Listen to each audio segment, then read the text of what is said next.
r/AskReddit. What activity is socially accepted but actually borderline psychotic? The compulsion to put absolutely everything you do and experience on social media for people to enjoy, when really you're hoping they'll envy you. Hyper-aggressive and infighting behavior in a management role. It's so counterproductive too. Once fear in politics kicks in, people stop warning or helping each other. Suddenly projects start being late and lower quality because people are too scared or bitter to mention delays or get help for something they're struggling with.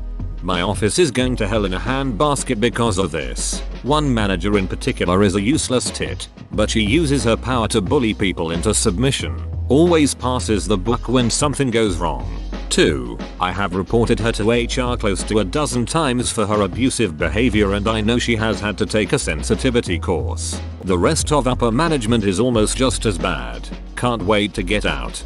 Yep. I can't wait for the day companies wake up and learn that these types of managers aren't actually successful and are really just toxic and harmful to the company.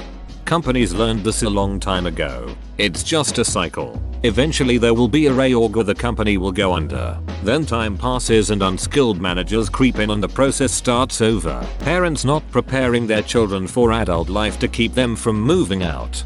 This one boggles my mind. No, Jimmy doesn't need to prepare for med school while he's in elementary, but holy crap, they can start learning appropriate levels of responsibility, like picking up after themselves, putting their shoes and coats away when they come in the house, bringing dishes to the sink and putting them in the dishwasher. When I was teaching in daycares out of school care, man, so many of the kids couldn't understand that cleaning up in between activities was also for them, not just someone else's job. It took a few weeks and they picked up the routine, but the transition for a few was just pulling teeth. I think allowing them to have a more independent social life as they get older is also important too. I never got this one. Like, your entire job as a parent is to raise a self-sufficient adult, excluding cases where there are severe physical or mental delays, mental illness. When your 25-year-old can't keep a job because mommy didn't wake him up on time and he no-showed, that means you failed as a parent. The fact you have to fork out up to $10,000 for a proper funeral. Somebody just went through a traumatic loss and now they have to set this shit up? Come on. I'd rather be cremated and dumped into the bay. Becoming a burden is awful. Instagram influencers who have hundreds of thousands of followers who are literally filming everything they do think. You can tell the people they spend time with are uncomfortable with the constant filming, yet they still do it. Not socially aware or just jaff. And it's because people keep watching, viewing, living life through someone else's camera, and everyone is completely okay with it. I had to threaten to kick a then close friend out of my house because he wouldn't stop streaming us hanging out. Like, man, I'm not consenting to this. Stop OGTFO. Checking people's online status. Last active, last seen across various social media frequently. Technology is an incredible thing and there is no denying that social media brings us closer to those that are physically further away. But I believe the ability to digitally stalk people plays a major role in social anxiety and psychotic behavior today. Does your username stand for I bet you can't work out what this means? I worked in a bar that had a sign on the wall that said, IIT Wimwibmab, which everyone always asked about, to which we always replied, if I tell you what it means will you buy me a beer?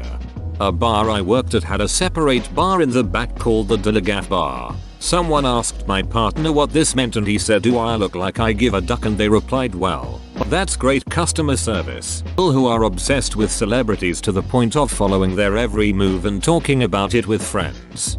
I like to believe that you are an anonymous celebrity and this is your moment of reprieve.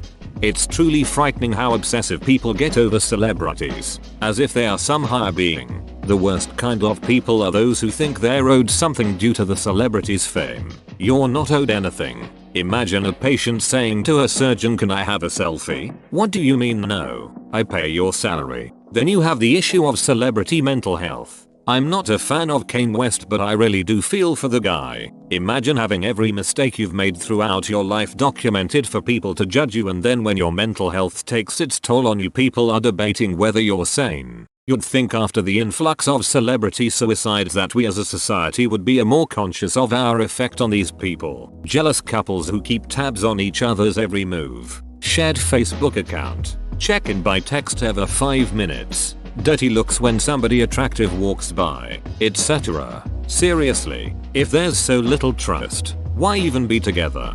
Shared Facebook accounts creep me the duck out. Am I speaking with Jimmy or Jane? Can I crack a joke?